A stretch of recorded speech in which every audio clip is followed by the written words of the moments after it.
Halo Sobat Zekers, jumpa lagi bersama saya Edi Rama. Kali ini saya membawa mesin baru Creality Ender 3 KE. Mesin berbasis Ender tapi sudah menggunakan clipper firmware terbaru.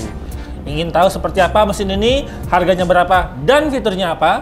Simak terus videonya di 3D Zeku Indonesia.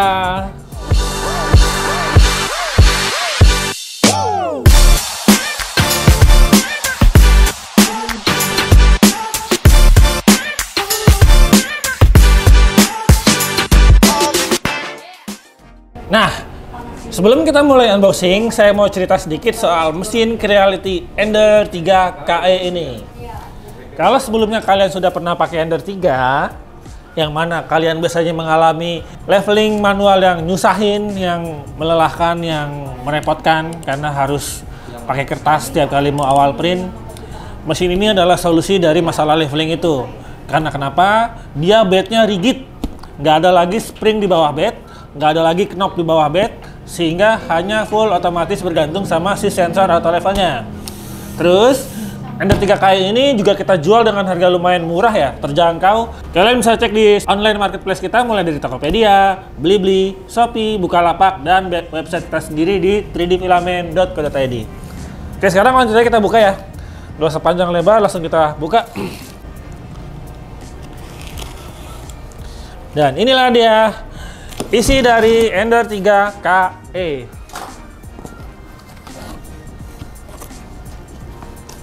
Pertama kita lihat adalah, ada buku manual, tools, filament sampel, USB, nozzle, pelumas, dan juga aneka kunci-kunci ya. Buku manual ini seperti biasa wajib kalian baca kalau kalian baru mau pertama kali ngerakit mesin ini. Tujuannya kenapa? Supaya kalian tidak salah prosedur perakitan, tidak salah memahami cara kerja mesin ini, dan juga tidak salah yang bisa mengakibatkan mesin ini jadi rusak gitu. Karena kesalahan pemakaian akibat salah perakitan, salah setting, dan segala macamnya itu tidak di cover garansi ya. Oke, berikutnya di sini ada filament holder sekaligus filament sensor. Filament sensornya ini berfungsi untuk mencegah mesin itu hasil print kalian gagal akibat kehabisan bahan. Di sini ada jarum tanda panah buat masukin filament, dan dia modelnya fleksibel ya, jadi ntar bisa ngikutin arah gerak hot end kemana ya, gitu. Lalu di sini ada kabel power, seperti biasa colokannya udah sesuai dengan Indonesia. Lalu ada roll filament, ini buat kita pasang ke filament holder tadi ya. Nah, di sini ada LCD. Ender 3 KE itu layarnya sudah menggunakan LCD touchscreen yang lumayan sensitif ya, jadi bisa disentuh dengan ujung telapak jari, nggak usah lagi pakai ujung kuku yang seperti mesin-mesin yang keluaran lama ya. Jadi ini akan lebih nyaman digunakan. Terus karena ini mesinnya berbasis clipper, ada beberapa settingan yang membuat hasil print menjadi lebih presisi, seperti kalibrasi getaran, self detection, dan segala macamnya. Oke, sekarang kita lanjut ke ini.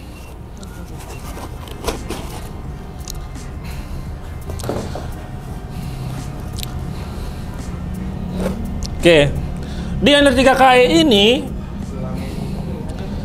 saya jelaskan dulu, ini adalah gantrinya, ini area Z-axis buat naik turun, sementara ini X-axis buat gerak kiri kanan. Sekarang saya jelasin dulu bagian ini. Pertama, di sini ada hot end. Hot end-nya ini jauh lebih bagus daripada versi Ender yang sebelumnya ya, apalagi kalau kita bicara Ender yang keluaran lama ya. Karena kenapa? Pertama, dia sudah menggunakan kabel fleksibel buat ke transfer board.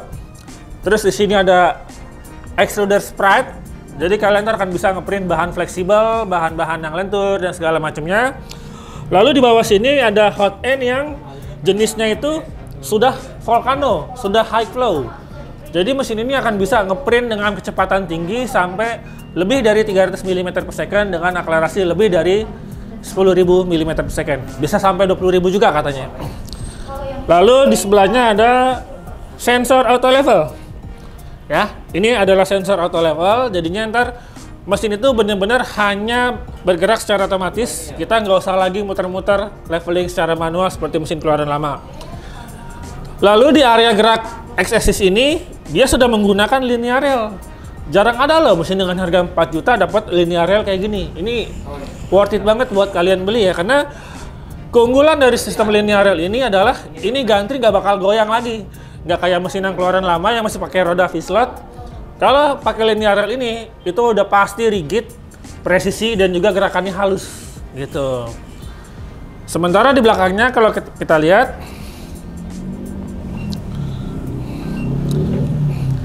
di sini ada motor X-axis. Jadi, kalau mesin yang lama, X-axisnya ada di sini, bikin mesin jadi lebar ke samping, ngurangin makan tempat ya.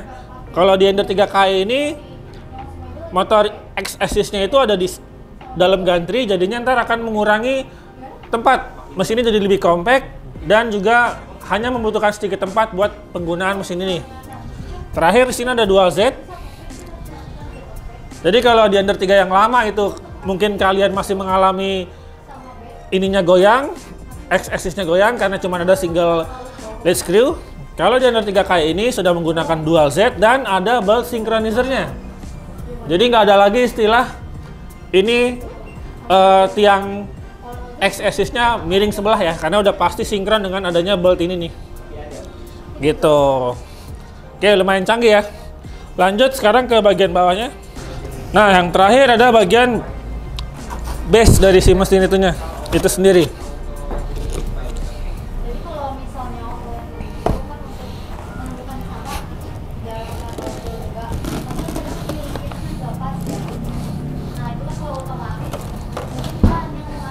Ini adalah base dari si Ender 3KE. Nih, seperti yang bisa kalian lihat, di bawah bed ini udah rigid. Nggak ada lagi screw atau spring yang buat leveling secara manual. Jadi ntar bener-bener bergantung sama si sensor atau leveling ini. Terus dia menggunakan linear rail di area gerak Y-axis. Ini lancar banget guys. Jadi apa penyakit di Ender 3 yang sebelumnya itu goyang, oblak, dan segala macamnya, di versi ini udah hilang semua penyakit itu. Ini lancar banget. Gitu. Oke, terus ini kabel yang ke arah hot end. Selebihnya, oke, ringkas ya mesinnya ya.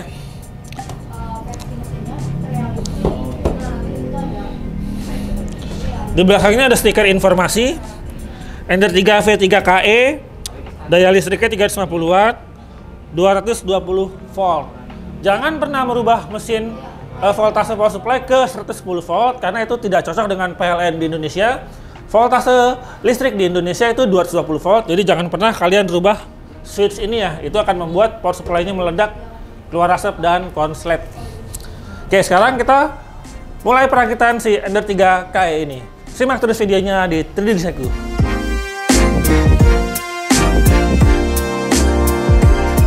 Oke, untuk perakitan kita nggak usah panjang lebar, langsung aja mulai dengan masang gantri ini ke mesin. Di sini kalau kalian perhatikan ada kabel ya, kabel kecil. Kabel kecil ini harus dimasukin ke celah di frame.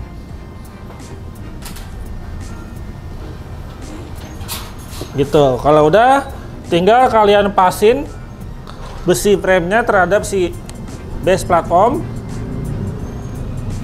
Nah, begitu ini udah pas, tinggal kalian tidurin sedikit. Ini akan saya tidurin ke sebelah kiri dulu supaya lebih aman.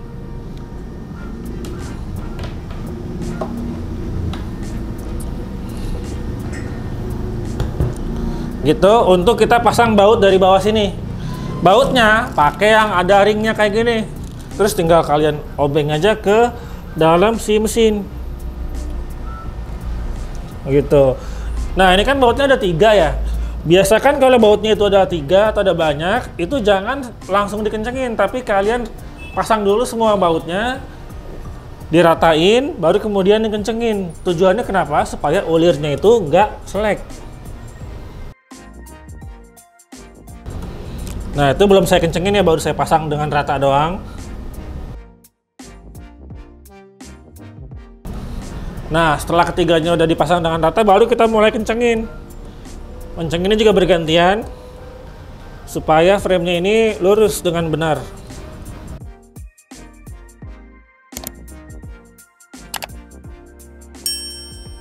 Oke. Nah, setelah baut ini sudah terpasang dengan benar, kita colokin kabel kecil ini. Colokin, terus umpetin ke belakang sini supaya ntar kabelnya itu nggak kejepit. Gitu. Sekarang kita udah bisa pindah ke sisi yang satunya lagi.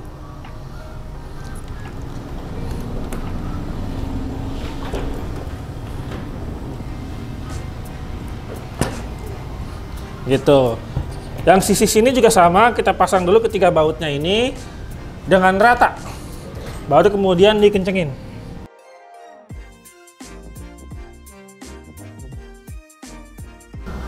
Oke, sekarang setelah bagian ini udah kencang, berikutnya kita pasang LCD. Mumpung mesin lagi tidurin kayak gini, kita siapin dulu LCD-nya ini. Lalu bautnya. Baut LCD pakai yang ini nih. Ya.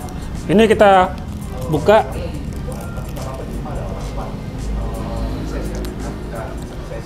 Berikutnya tinggal pasang aja ke sini. Ini ada pin ya, ada sirip-sirip buat ngepasin ke sini. Jadi jangan dipaksa. Dipasin dulu siripnya, baru kemudian pasang si bautnya.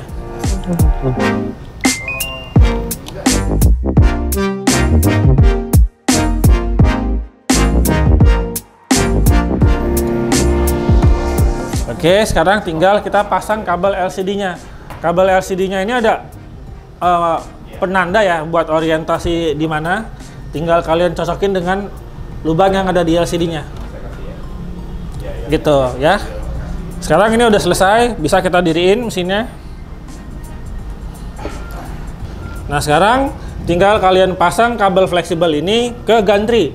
Pertama kita selipin dulu kabel ini. Di sini ada stiker yang penanda posisinya, tinggal dilurusin dengan si jepitan ini. Begini. Lalu kita tekuk sedikit buat masukin bagian atas kabelnya ke ini, ke celah. Gitu. Jadi dia akan nahan ya ini.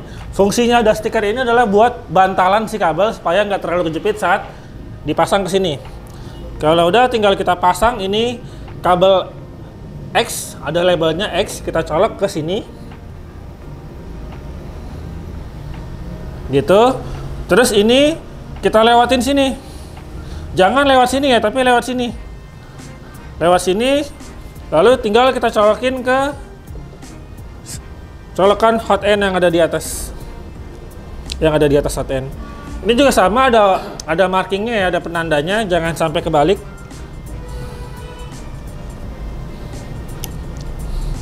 Nah, gitu ya, pasang sampai klip kiri kanannya ngejepit. Gitu. Nah, yang terakhir tinggal si holder filamen. Holder filamen kita pasang dengan baut yang ini nih. Sekarang kita pasang holder filamennya ke sini. Lalu kita baut pakai baut yang gede ini.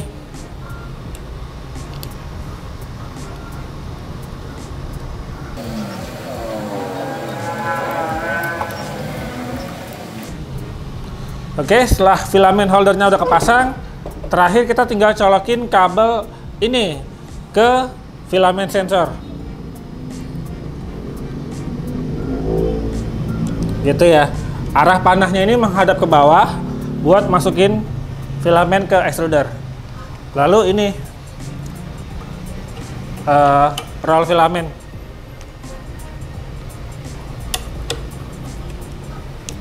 Gitu ya. Jadi mesinnya rapih. Oh iya, ada yang kelewat. Di sini ada satu lagi jepitan kabel fleksibel hot end. Sekaligus ada nozzle. Kabel fleksibel hot end ini kita pasang di sini di jepitan hot end supaya kabel fleksibelnya itu enggak gampang lepas.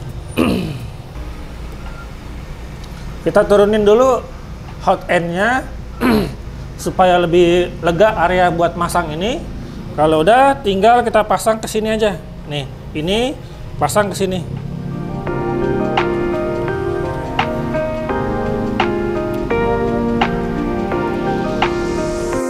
Oke,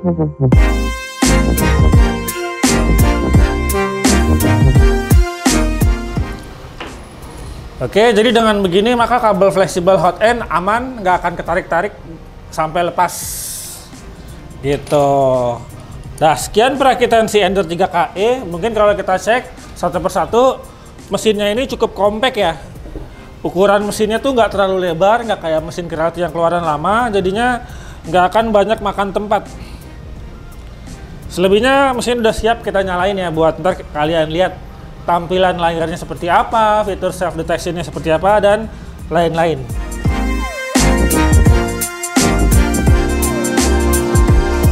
Oke guys, tadi itu kita udah selesai ngerakit mesin Ender 3KE ini. Sekarang setelah semuanya sudah rapi, kita langsung aja nyalain stop kontaknya di belakang kiri, cekrek gitu.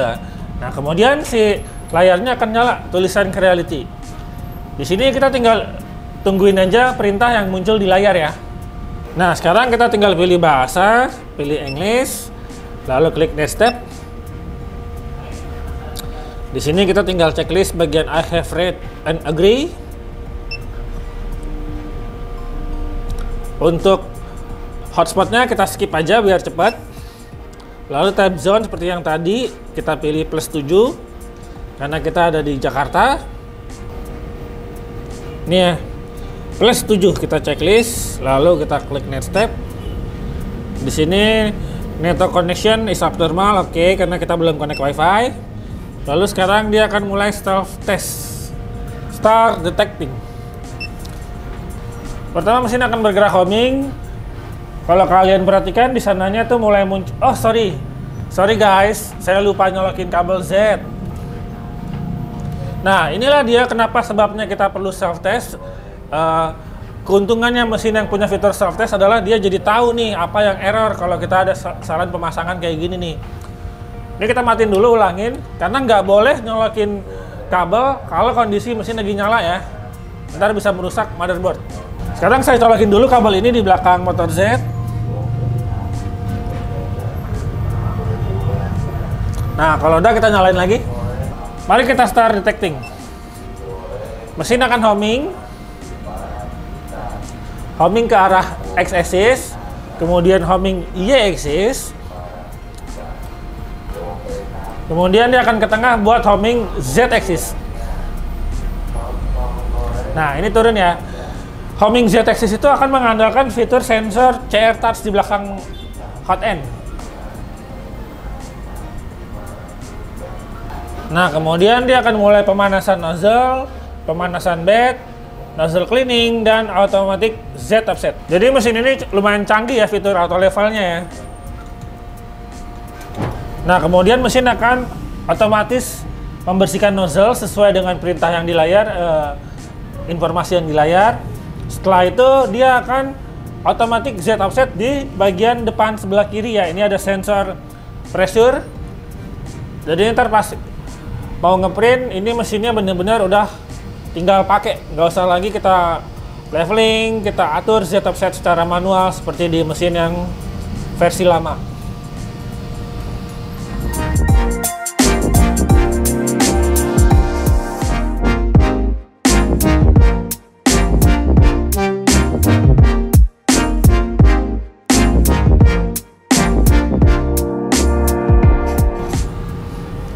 Nah dia mulai akan menekan bed buat adjust sensor Z offset gitu ya.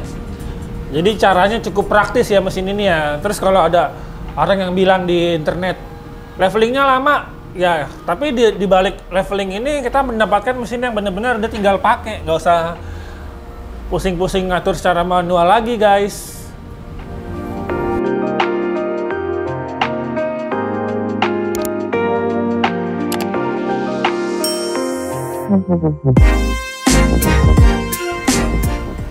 Selesai, sekarang dia akan melakukan auto level buat mendeteksi seluruh permukaan bed.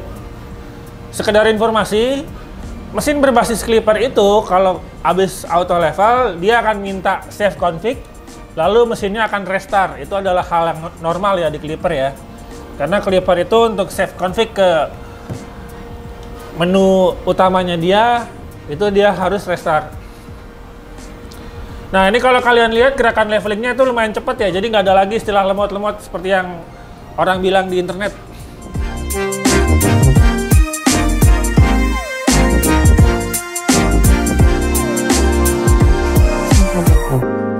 Nah, sekarang setelah tes complete, kita tinggal klik OK. Lalu mesin udah siap dipakai. Di menu pertama ini ada gambar home buat ngasih tahu status mesin, suhu utamanya. Lalu di sini ada menu kontrol buat gerakan sama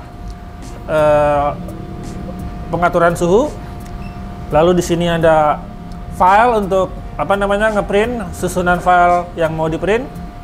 Di sini ada pengaturan dan informasinya, gitu ya. Sekarang kita akan mulai tes print. Kita awali dengan masukin filamen lewat menu extrude atau retract aja ya, biar otomatis. Di sini kita pilih extrude. Lalu sambil mesin itu manasin, kita siapin juga filamennya yang mau dipasang. Nah, sekarang kita akan mulai melakukan tes print. Untuk tes print ini kita akan pakai bahan dari bawaan si Ender 3KE ini. Karena bahan bawaan mesin ini jenisnya adalah Hyper PLA. Ini adalah bahan untuk mesin kecepatan tinggi. Jadi ntar kalau kalian pakai bahan yang bukan bahan untuk mesin kecepatan tinggi, itu akan terjadi under extrusion, lalu cetakan gagal. Jadi kalau mesinnya berkecepatan tinggi seperti KE ini, harap pakai juga bahan yang ditujukan buat mesin berkecepatan tinggi, gitu ya. Sekarang kita masukin lagi aja ini di sini, lalu ini ke sini. Nah, sekarang tinggal kita masukin ke filamen sensor. Filamen sensor ini lampunya akan nyala warna biru kalau ada filamen yang terdeteksi ya. Lalu tarik aja ke bawah sampai ke extruder. Di sini kita lurusin dulu filamennya, kemudian masukin ke extruder dengan cara tekan tuas di sebelah kiri ini. Lalu dorong filamennya ke dalam extruder sampai mentok. Kalau udah, tinggal kita klik extrude. Maka secara otomatis mesinnya akan memanaskan hot end ke 240. Lalu mulai proses penarikan bahan. Nah, sekarang setelah filamennya udah kepasang, kita nggak usah panjang lebar, langsung aja tes print file yang ada di flash disk bawaan mesin ini. Buka flash disknya, lalu colok ke samping LCD, colok aja ke sini, gitu ya. Lalu kita tuh USB flash drive insert. Sekarang kita masuk ke menu folder ini, pilih USB drive. Nah, di sini ada boot 16 menit Benji. Kita lihat apa bedanya Benji 16 menit di mesin ini dengan di mesin Creality K1 Max. Di sini ada fitur pilihan kalibrasi. Ini kita checklist juga, lalu print. Pertama dia akan manasin bed dulu ke suhu 60 derajat. Habis itu memanaskan nozzle, baru kemudian dia mulai urutan kalibrasinya.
Oke guys, itu tadi kita sudah selesai ngeprint 3D Benji ini dengan durasi print hanya 16 menit. Sebelumnya kalau kalian ngeprint Benji ini di Ender 3 seri lawas, ini akan membutuhkan waktu 1 jam 42 menit. Jadi berapa kali lipat itu durasi sprint selisihnya ya. Sekitar 6-7 kali lipat ya, kenceng banget kan. Nah sekarang kita lihat baik-baik bencinya ini. Ini kalau kita perhatikan bagian sudutnya itu bagus, tajam, nggak ada ringing. Dengan speed segitu, nggak ada ringing, berarti mesinnya luar biasa ya. Terus di bagian overhangnya situ nggak ada bagian yang mengkeret, warping. Itu berarti coolingnya ini juga bagus. Dan dia nggak ada stringing, berarti hot end-nya top chair. Oke, jadi gitu ya. Ender 3 KE ini adalah mesin keluaran baru, sudah menggunakan firmware berbasis Clipper, memiliki fitur kecepatan tinggi, full automatic leveling, mulai dari leveling bed, leveling Z offset, semuanya otomatis, dan juga punya fitur kekinian seperti Wi-Fi, dan juga touchscreen yang lebih interaktif. Untuk ukuran meja kerja, ini masih tetap sama seperti varian Ender 3 lainnya di 22x22, tingginya di 25, masih sama ya. Tapi sekarang karena gantry X-axis-nya ini ada di dalam frame, ini akan membuat ukuran mesin lebih compact daripada varian Ender 3 yang seri lawas. Dah, sepertinya gitu aja video kita kali ini soal Ender 3 KE. Mungkin berikutnya kita akan membuat perbandingan antara Ender 3 KE dengan Ender 3 SE dan Ender 3 V2 supaya kalian nggak salah pilih Ender 3 apa yang cocok dengan kebutuhan kalian ya. Oke, demikian dulu videonya. Saya Edi Rama. Sampai ketemu di video Trinzycle berikutnya. Dadah!